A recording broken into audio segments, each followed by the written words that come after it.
பாரம்பா கொரோனால உயிர் போய்கிட்டு இருக்குது, காப்பாத்துவாங்களான்னு பார்த்தா மயிர் நட்டுக்குன்னு இருக்கிறான்பா அவன்.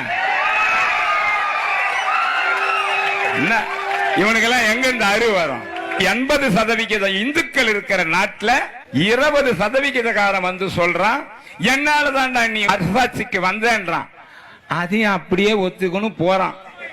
ஒரு நாய் வந்து பேசுது, அவர் காலை தூக்குனாரா, அவர் பிறப்புறப்பு கீழே தெரிஞ்சுதான் அதை பார்த்து காலி வெக்கப்பட்டாலாம். அவருடைய கோமணத்தை பத்தி சொல்றாங்க பாருங்க, திருச்சாழல் என்ற பதிகத்துல.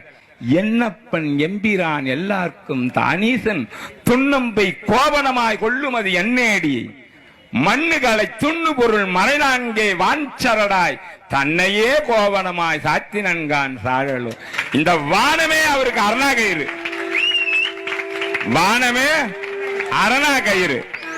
அவரை சுத்தி உள்ள இப்ப ஜட்டின்றீங்களா, அது 64 கலைகள், அவ்வளவு பெரிய ஜட்டி போட்டுக்கிறீங்க அம்மன்ன்றான். இங்க நர்த்தன ஆடுற பொம்பளை எல்லாம் எப்படி பார்த்திருப்பான் அந்த புறம்போக்கு, எப்படி பார்த்திருப்பான்பா? நடராஜ பெருமானுடைய தூக்கிய தாண்டவம், ஆனந்த தாண்டவம் இல்ல இது. நாம் அத்தனை பேரும் மதிக்கிற ஒரு தெய்வத்தை இவன் நிந்திக்கிறான். நாமெல்லாம் கேட்டுக்கினே போனா அப்ப என்ன நம்மளுக்கு மரியாதை இல்லை.